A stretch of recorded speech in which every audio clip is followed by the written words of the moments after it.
My name is Rachel Monroe, and 3 years ago, I was the kind of CEO who thought money could fix anything, including 6 dead marine engines that had been sitting in our warehouse after a botched shipment left them, corroded and useless. So when my logistics manager suggested we just dump them somewhere and write them off as a loss, I told him to find the cheapest scrapyard in town and get rid of them before the quarterly report made us look careless. And that's how 6 rusted, seized up engines ended up on the loading dock of a small repair shop owned by a man named Daniel Reyes, a single father raising 2 kids on his own after his wife passed, running a shop that barely made rent most months, but somehow always found a way to stay open. And when my team dropped those engines off without so much as a proper invoice, Daniel could have refused them, could have called and complained. But instead he took one look at those broken machines and saw something the rest of us didn't: potential. So he spent the next several months in his garage after his kids went to bed, stripping down each engine piece by piece, cleaning corrosion, replacing what he could afford, and rebuilding the rest with parts he salvaged from other jobs, working late into the night because that was the only time he had. And I honestly forgot about those engines entirely until 18 months later, when a routine audit of our maintenance costs turned into a full-blown crisis, because it turned out those 6 engines were part of a rare industrial line that our new manufacturing contract depended on. Engines we could no longer buy new because the supplier had gone under. And suddenly my board was asking me why we'd thrown away irreplaceable equipment worth millions, and I had no good answer.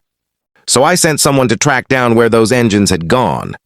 And that's when I learned about Daniel, the mechanic who never once complained about being handed a pile of junk, who quietly restored what everyone else had given up on.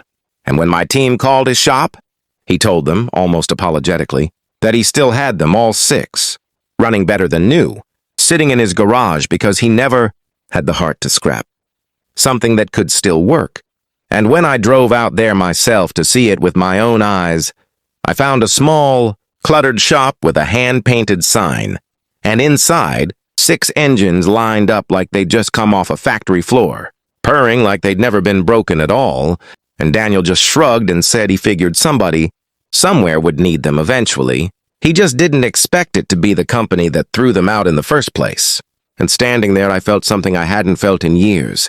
Real shame, because this man had spent his own time, his own money, and his own sleepless nights fixing what my company had carelessly discarded, expecting nothing in return.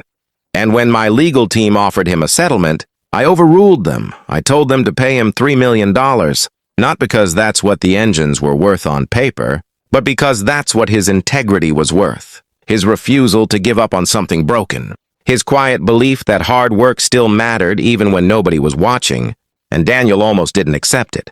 He said he was just doing his job, but I told him this wasn't charity, this was justice. This was a company finally paying for the value it almost threw away. And today those engines are back in our production line. But more than that, Daniel's shop has grown.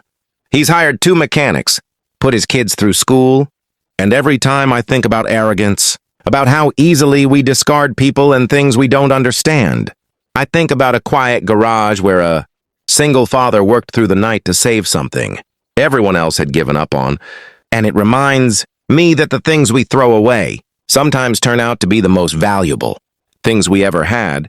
If you were moved by Daniel's story, please like, share, and subscribe to Kindness True Stories for more powerful stories like this one.